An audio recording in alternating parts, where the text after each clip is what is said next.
Navigating the Four podcast, where we discuss all things faith, healing, leadership, and communication. Exploring the topic of communication, I'm Matt Barker, and I'm joined by the other hosts of the podcast. Tackling the topic of faith, we have Freed-Hardeman Professor of Bible, Matt Cook. Hey, guys. Exploring the perspective of leadership, we have Assistant Dean of Emerging and Innovative Programs at Freed-Hardeman, Mr. Jared Gott. Hello.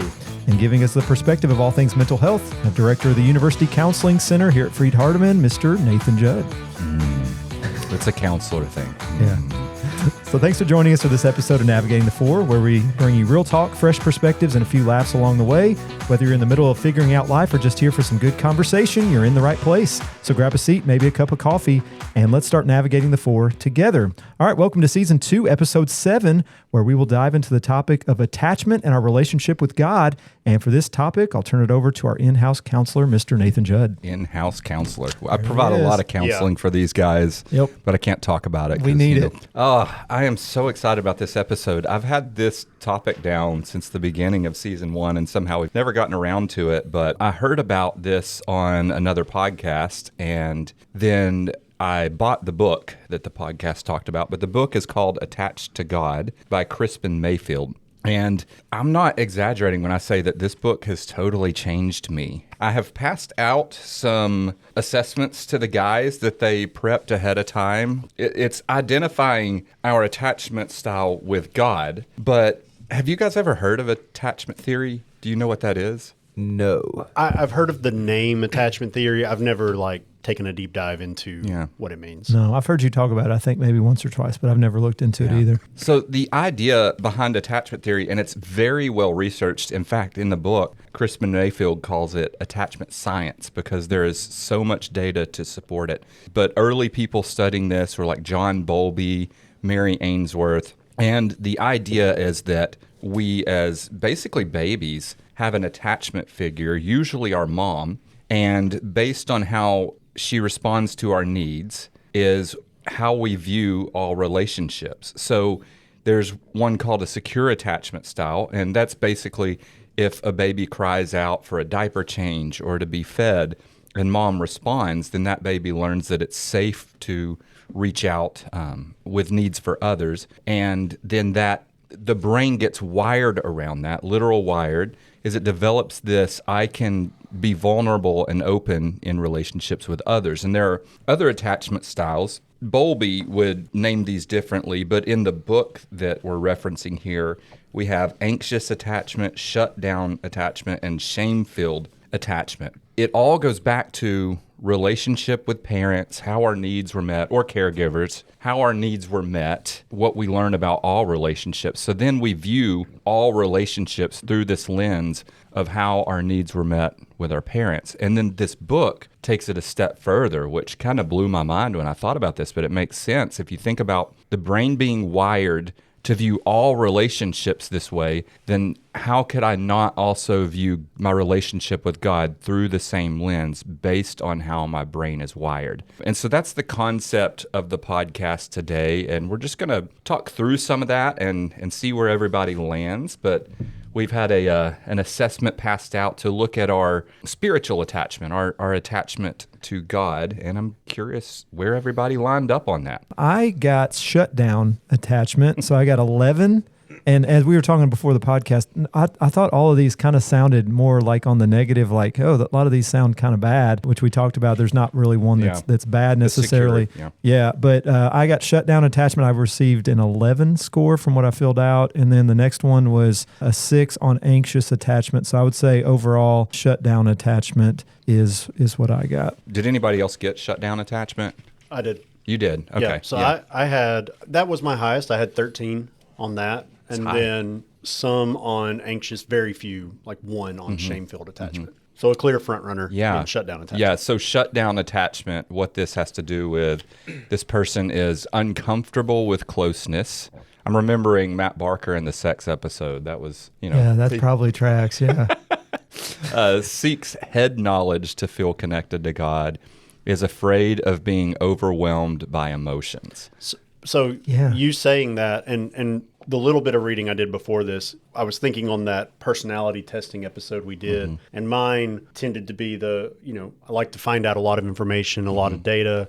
And then what I do with that, who knows, right? But always just wanting to kind of dive a little deeper. So when I read that, I was like, that seems in line with what I know of myself, kind of a thing. So that tracked. Yeah, I would say me too. And with the, seeking knowledge to feel connected, I think just in not just with God, but also like Jared said, in everyday aspects of life, I kind of want to know the data, like what is supporting this, and want to have some basis on like why I'm doing what I'm doing. So if you're planning an event, I want to know like everything that could go wrong so I can try to figure out how to fix that before it happens. Yeah. But the other part is afraid of being overwhelmed by emotions.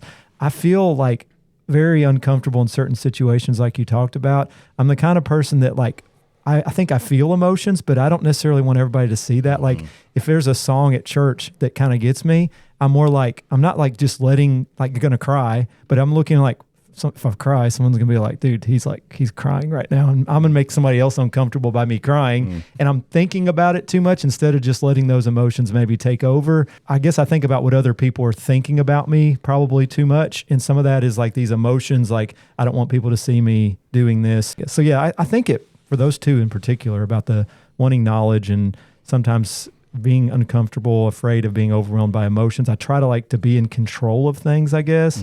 And so if I feel like I'm not in control of something, whether that be emotions or something going on, I feel really uncomfortable about it. Yeah. And I don't know anything about any of you guys' relationship with your parents growing up. So I'm kind of speaking in generalities, and I'm not asking us to necessarily get into our stories or anything like that. You can if you want. But typically with this shutdown attachment style, it's coming from a place of a child who wasn't able to express emotions, or parents were uncomfortable with that. And so they're trying to make the emotions go away. And so this child learns, when I have emotional experiences, I feel disconnection. And so what do I need to do? I need to learn all the right things and lean on this knowledge, this data. And that's kind of where that comes from. Yeah. Curious to see what Matt Cook got on this one, because I don't think he got the same one as me and Jared. So. No, I did not. So I got anxious attachment. Yeah. I got a 13 and then a 4 and 3. Nathan said, yeah, like he knew that was No, I also got anxious too. So that one is interesting because the description here, which again is new to me, I've never thought about this before. Desperate for closeness, seeks emotional experiences of faith, feels anxious about losing connection. That seeks emotional experiences of faith, that may seem odd for a Bible faculty person at Freed Hardeman, because you would think the knowledge side, but I think I just directed a weekend called the Global Missions Experience. And as I think about the way that I shaped that weekend, it was a lot of my thought processes were, how can we make this a great experience? Obviously, there were classes and all this stuff, and knowledge is important. But for me, it was like, I want everybody to have a really, really great experience. And I want to have a great experience. Yeah. So I think that tracks. It's a little strange. I've never thought of it from this perspective, but yeah. Yeah. I also landed in anxious today. I think in the past, I've been in shutdown, but I think maybe that's a reflection of some of the work that I've done on myself, where I've maybe healed in some of those areas of being more comfortable with vulnerability and leaning into that. But then the anxious is like, my relationships depend on me and my energy in making sure that relationship is there. And so I think, if I remember right, the example in the book is there's a kid playing on the playground and he falls and skins his knee, and he looks up and mom is just reading a book, not paying attention. And so what that child learns from that experience is, I need to make sure that mom's paying attention to me, because if I don't do more to make sure she's paying attention, I might fall again and get hurt and she doesn't know it. So then that child clings to mom quite a bit to make sure that the relationship is there. And you can think about how this might get portrayed in other relationships. I can think of a specific, very embarrassing dating relationship where I leaned into anxious attachment and ended up goofing up the relationship because I was like testing, is the relationship okay? Is the relationship okay? And I was always worried that it was gonna fall apart. But I felt like the relationship depended on me. And when we think about our relationship with God, that's maybe you guys can relate to this, but this has been a lot of my experiences. I'm never quite doing enough, and so I need to make sure I'm working harder to be close to God, just doing all the things. So the other one is shame-filled, and none of us scored with this one. This one wants closeness but is afraid of punishment, punishes self for not being holy enough to get connection, feels lonely but is worried about being judged. I'm glad I don't score there, but man, Matt Cook's doing an episode soon about accidental Pharisees, and I would think that column may track with that episode, is the total depravity of who you are as a human being. And you are so lucky that you have a God that deserves you with how horrible you are. And those messages are out there, and I'm not saying all of that's wrong. I'm not saying we deserve to go to heaven, but looking at ourselves as this horrible creature that deserves eternal salvation all the time is probably not the way we need to be viewing ourselves. Yeah, I was looking at these and I was thinking about the different careers or things that you do with your professional life, how these kind of correspond to some of these things. So I was thinking about for Nathan, you and Matt Cook specifically with the anxious attachment, desperate for closeness, feels anxious about losing connection. I'm thinking, Matt, as a preacher, this is something that probably all preachers worry about is, do I feel close to the people that I'm trying to lead in my congregation, trying to know each and every member as best as you can so you know their individual needs. Nathan, as a counselor, I would think that would be something that a lot of what counselors do is building those relationships, kind of trying to understand where people are coming from, and a lot of that has to do with what are they telling you, what are relationships that you're building. So I'm thinking, and then maybe about the shutdown one about, Jared's job working in emerging and innovative programs, organizing all the various programs he has to be in charge of. A lot of that is like, okay, what data are we seeing? How can we do this better? So I think a lot of it might have to do with the careers we choose, things we do in our professional lives have a little bit to do with that as well, in addition to our attachment with God as well. Totally agree. Some of the things in the book, like we're thinking about relationship with parents, with caregivers, but then also think about your upbringing in your church culture, what religion looked like to you, and how that also shaped the way your brain was growing and viewing things. And it talks about how none of us ever can have a full, accurate picture of who God is. I know we think about, God's so big, we can't comprehend how big he is, but we can't even view him accurately.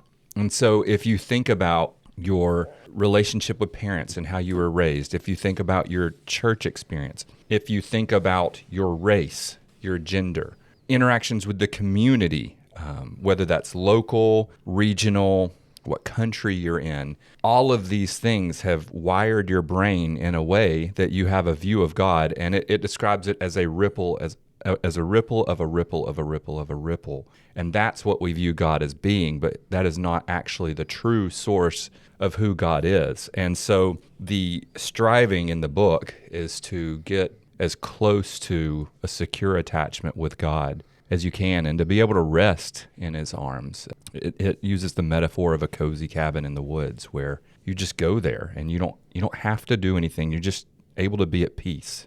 You think about Jesus says, "My yoke is easy and my burden is light." When people bring spiritual struggles to me and they don't feel that way about their relationship with Jesus, I just think that something needs to be looked at there. There's something missing if we don't feel like the burden is light and the yoke is easy. There's just a lot that goes into it. And like I say, reading this book, I was challenged. My guard was up as I read it, put it down after finishing it, and I thought about it for about 2 weeks and just had this peace and said, no, I agree with every word in that book. It did. It changed me. It changed how I view my relationship with God, because I can try to lean on the head knowledge or do more to make sure that my relationship with God is okay. Not that big to be able to do that. My relationship with God, there's a lot that he can do that I can't do. So one of the things that I've been just kind of writing some notes down as we've been talking and trying to think through, I'm thinking through how do these attachment styles cross over, like a shift from one style to another. Mm-hmm. And specifically what I'm thinking about is like my own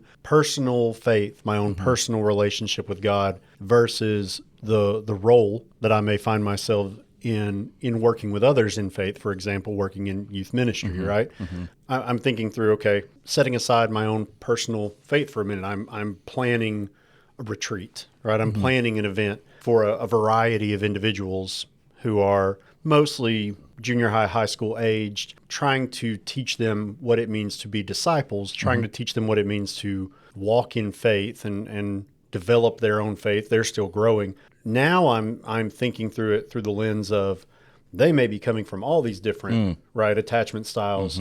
So my primary style may be, let's set aside that emotion, right? Sure. I'm thinking through logistics. I'm thinking through what's best for the group, I think. But now I'm kind of thinking through it but that's filtered through what I think would be best based on the attachment style I may be feeling in that moment kind of a thing, which tends to be, how do you see yourself in the larger sort of faith story, right, throughout all of time?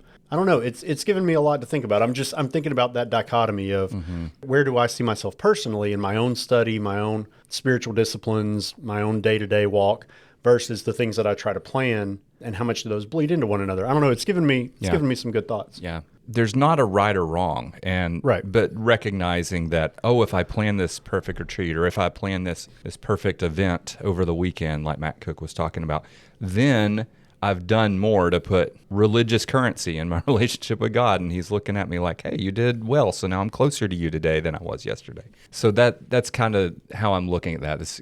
There is a metaphor too. We look at these like they're bad, but the metaphor is, if there's a plant in a dark room and there's a crack in the wall, the plant grows sideways towards the crack because that's where it's getting nourishment. And then if we take that plant outside and plant it around all the other vegetation, we look at it and we think, what's wrong with that plant? Why is it growing sideways? But all it's doing is everything it always knew to get nutrition. And that's what we as people do, is we grow up in our version of a dark room that's not the full perfect picture that God designed. And so we figure out how to get that nutrition, and our brains get wired that way. Connection, safety. And so we end up growing sideways in our own way. And then when we get in these healthy environments, that doesn't just go away. We still view relationship through that lens. And so maybe you can picture people that they seem to be growing sideways in their relationship with others. You're like, there's probably a reason why they're doing that. That's an interesting awareness to have now, right? In the experiences that I may feel like do better to draw closer to God or to build up my faith may be very different for people depending on kind of this theory, science. Not to say that those are, there's no, like you've said, there's no good or bad, right? It's not like I'm setting aside one good thing to do something that doesn't fit. It's just, it's effectiveness, right? It's thinking through the leadership role of that, and not just putting something together based on my own thoughts, but also having an awareness of what is actually effective and useful to those that I'm trying to lead. That's right. Yeah, my question with all of this is, you mentioned the research about your babies and that kind of stuff. How much of this is nature versus nurture? Because I think some of what we're describing isn't just the product of what your mom did or your dad did. Some of this is God-given personality, right? Yeah. So, I think about Jared and his attention to details and knowledge and that sort of thing. Yeah. I think that's God-given personality and God-given strengths, where all of us are kind of different. And we want Jared in any sort of situation leading in that area. That's right. And I wouldn't put that on his parents. I'd put that more on the way God created him. And then I wonder sometimes about how much of this is impacted by the culture into which you were born. Like all three of these categories, there are three major categories when we think about missions: worldview, and there's guilt, innocence. That's us, where everything is kind of black and white. We mess up, we're guilty, and we seek forgiveness so that we can feel innocent, right? And it's the whole court system.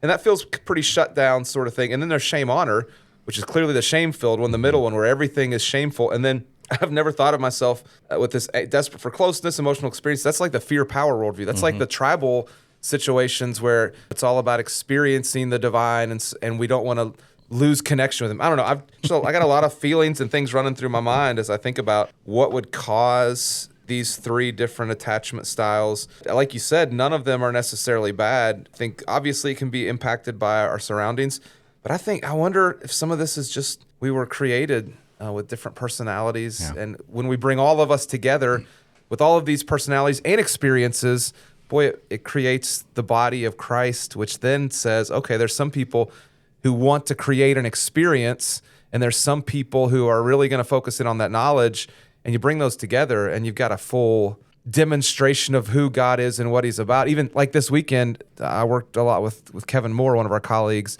and he's a knowledge guy, right? And you need details. he will handle it, and he's great at sharing information and gathering lists of here's what Scripture says about this, and this. But bring all that together, and boy, we've got a picture of the fullness of the kingdom of God. I love that. How we experience early childhood definitely impacts how our personalities and things, and in addition to things that are already instilled in us. Yeah, I'm kind of thinking like what Matt Cook said about how we all kind of naturally certain ways, the way God made us, and personalities, the way that we do things. I was looking at the one on shutdown here, the needs that people with the shutdown attachment have to know God is with me in all emotions, even sadness and worry. And I think part of that for me, and Jared also got this, he might agree to this, but when you think about sadness and worry, for example, part of what drives maybe the way I do things is, well, I'm worried about something. I'm not doing enough to get this done, so I shouldn't worry about it. Like if I'm nervous about a lesson, I'm worried about it. I need to study more so I can feel more prepared, so I'm not going to worry about it anymore. Or if it's some event we have going on, I don't feel comfortable with this event, I'm kind of worried, a little bit anxious about it. Let me do more to prepare for it so I'm not worried. And a lot of that was when I first started working in Nashville. I was someone that went around and trained people at the high schools and counselors and different things like that, high school counselors. And my boss would always tell me, he's like, "Are you feeling good about it?" I'm like, "I'm not really ready yet." He's like, "Over prepare and you'll be good to go." And I think that part of that was instilled in like, hey, if you feel nervous or anxious about it, over prepare so you feel like you can answer any question that comes at you, which isn't a bad thing, I wouldn't say. Not at all. But I was kind of, I guess, trained to be, if you're worried about it, you're not doing enough to prepare for it. And I think maybe from a religious standpoint, if I'm nervous, anxious about something, those are natural emotions that everybody has, but the way you respond to it, I think, is different. So the attachment style you have might say someone that's worried about something with an anxious attachment style might respond differently than someone with a shutdown, because of just maybe part of what Matt said is just the way we are all built. God made us all in different ways. Some people are just more anxious than others. Some people don't have a care in the world, or at least they don't appear to. Others seem to worry more about things than others, and that causes you to behave in different ways than maybe other people with different personalities would, I think. I wonder how, like for the shutdown side, seeks head knowledge to feel connected to God. Think about people who grew up in a church where that was the emphasis. Yeah. It was a church where head knowledge is what leads to connection to God, and how out of that can come two different extremes, right? Some people, the next generation, they continue in that, and they're all about, well, of course, this is how we feel connection to God. But then some, like the opposite side, kind of rebel against that, and it's like, it's just interesting how one environment can produce polar opposites. The people who stick with that, and then the people who are like, I'm sick of this head knowledge stuff. Give me an experience. Yeah. I don't know how that contributes to the conversation or how it helps, other than say it's just really fascinating. Yeah, I was looking when I saw it, about worry. And one of the things from a religious standpoint, if I'm worrying, my faith isn't strong enough. Like I don't have the information I need to feel comfortable with this. People that want more of a religious experience need that, not just what it says in the Bible, but also how do I feel about it? Do I have the emotional experience that I need as well? So it is interesting to look at for sure. I want to get into what the needs are. Matt Barker referenced that. So as we're talking about the shutdown, it says to know God is present with me in all emotions, even sadness and worry. And then there's a healthy response and an unhealthy response. And the healthy one is connection with body, others, and the story of Scripture. What that leads to is engagement with God. But the unhealthy response would be avoidance through tasks, through knowledge, which leads to disconnection. And then when we get into the anxious attachment, the need is to know God won't abandon me no matter what. Man, that's the thing for me. I'm like, oh, he's not going to abandon me. Well, I don't know. I haven't been doing the right things right now. And internally, I can feel like, oh, he's probably not with me right now. He was with me yesterday, but now he's not with me. And it's this on and off again thing. But the healthy response is Sabbath, to have rest. The unhealthy response is to cling through performance. And then that leads to exhaustion. And we didn't talk too much about the shame-filled one. And I didn't really explain too well what that looks like and how it originates, but parents should be the source of safety and protection for their children. But what if a child goes to them to be connected, but they're not safe there? So then to get safety, they have to disconnect, but now they're not connected even though they're safe. And so you can think about all the stories a child might tell himself or herself in that. And there are a lot of people who view their relationship with God that way. And the need here is to know that God likes me. Not just loves me, but God likes me. The healthy response is to experience your belovedness through God. That results in a joy of being loved. The unhealthy response is shame through self-punishment, and that leads to shame and self-hatred. So we want to be able to rest in our relationship with God and work towards that. All right, thanks for joining us on Navigating the 4 for today's episode. We hope that today's conversation sparks something real in your faith, your healing, your leadership, or your communication. If you enjoyed the episode, be sure to subscribe, share it with a friend, and leave us a review. Till next time, keep showing up, keep growing, and keep navigating the 4. We'll see you next time on Navigating the 4 podcast.